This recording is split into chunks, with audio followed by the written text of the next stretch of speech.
Hey guys, good morning. It is almost 8 o'clock, so I wanted to get started on this foundation first impression for you today. I have a bunch of the L'Oreal Pro Glows to try. There is 9 in the line and I received 5 of them, so I will be swatching them for you. And I've been really excited to try this. I tweeted L'Oreal asking where I could pick it up in Canada, and they ended up sending me this in the mail. So thank you, L'Oreal. I'm dying to try this foundation, and I really wanted to do one of my foundation first impressions on this to see how it wears throughout the day. It says it's up to 24-hour wear. So that's why I wanted to start it as early as I possibly could. So enough talking, we're gonna get to swatching and seeing what color I am. But I wasn't able to find it because it's available as of July 10th in drugstores, mass market retailers, and Amazon.ca by my little media sheet I have here. Suggested retail price is $21.99, which is kind of pricey. You can tell I just woke up. I still need to do my hair and everything, but I never filmed this early because the lighting is pretty poor. You can see the light's coming through my window. I'm going to swatch all of these on my skin. I have 0 self-tanner on right now.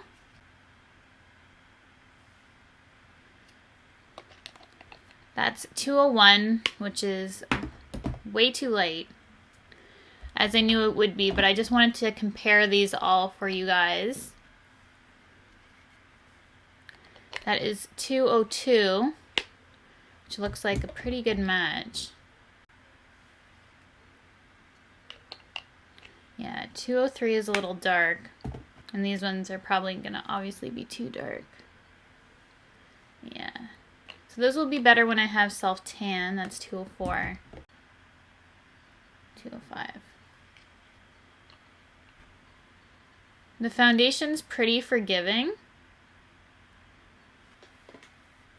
202 is more neutral, and 203 is more pink. So I'm going to go with 202. I'm pretty neutral right now.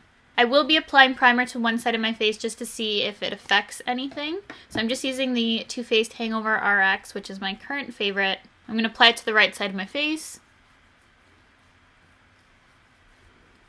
I'm also going to use 2 different methods to apply this. I'm going to use a beauty blender and a brush just to see if it's any different between the sides. So I'm going to go in with a brush on my unprimed side. You can see the consistency that's pretty runny, stripping down my hand.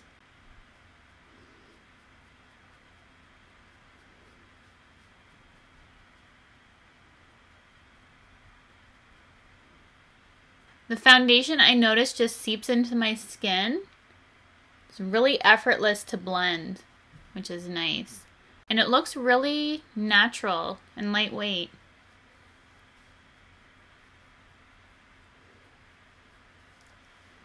And that's just one light layer. You can tell it did a fantastic job of just evening out everything it really needed to even. So I really like one layer. I think it looks really nice. And it has a really beautiful finish. We'll see how it dries down though, but I'm going to apply some with a beauty blender on this side of my face.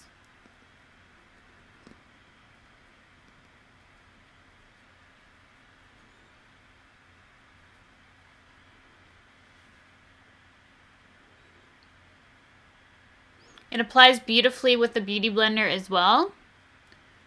I don't really see too much of a difference between the 2 application methods. I think maybe the beauty blender would eat up a little bit more product, so that's something to keep in mind. But I love a beauty blender for seamless blending, but this seems to just blend in effortlessly. So I'm going to see how buildable this is, even though I absolutely love the finish of it right now with just that one light layer. I think it looks really, really good.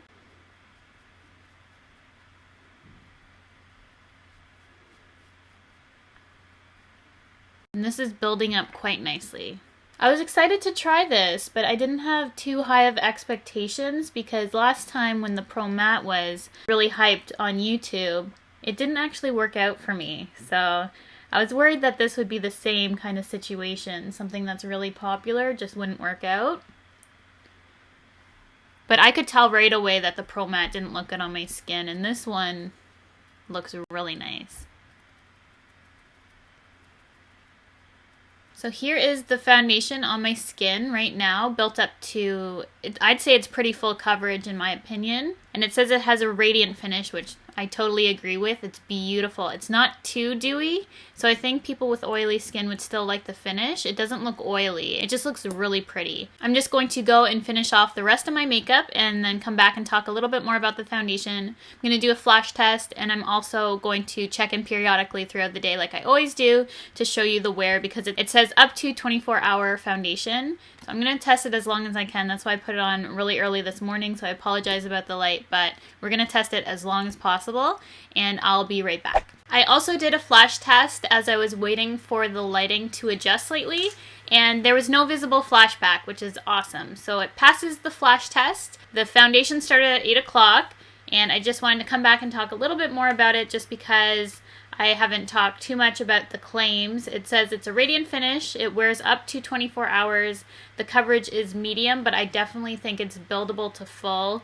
And the texture is airlight, which I absolutely agree with. It doesn't really feel like I'm wearing anything on my skin. It does give tips for application. It says dot onto skin in rolling motion for flawless coverage. I just put it on how I normally would, and it looks flawless to me.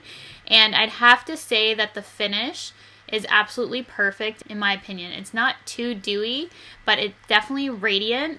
The matte one, I could just see it clinging to my skin, so that's why I never used it. But this one is just a fantastic texture and consistency, and if it does wear 24 hours, it's definitely going to be a new favorite from the drugstore, even though it's almost $22, it says, for suggested retail, so that's kind of pricey. But I wanted to show you the two consistencies for the Pro Matte and the Pro Glow. So the Pro Glow is the lighter shade, and it's starting to run down my hand. The Pro Matte one isn't too thick, but it's not as dewy as the Pro Glow. Definitely thicker upon touch, the Pro Matte. You gotta feel the Pro Glow. It feels so amazing. It feels almost like skincare, like a really good moisturizer, but it doesn't seep in too much into your skin. I know with really hydrating foundations, like water-based foundations and things like that for those with dry skin, I find that my skin will eat those foundations, so the coverage doesn't end up lasting for me. So we're gonna see how this wears because it does feel very moisturizing on the skin. I really hope that it lasts because it looks flawless right now. I'll show you some close-ups, but I will check in periodically throughout the day to show you how it's wearing. But right now, big thumbs up for me. It looks really, really great. Definitely a medium to buildable, and you can do a really nice sheer layer if you choose to do, which I did in the beginning, and I loved how it looked. So I will check back in a couple hours, and we'll see how it's holding up.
And the foundation has been on for a little over 12 hours, so I think that's a pretty good time to test this. I normally don't wear makeup for that long anyway, so I'm going to go wash it off, but have to say, it held up really good. The only thing it did disappear, and as you saw in the clips of showing throughout the day, that it did kind of break up around my nose. My nose eats foundation, I have to say, so it also, you could see some of my freckles coming through on my nose as well, and the imperfections there.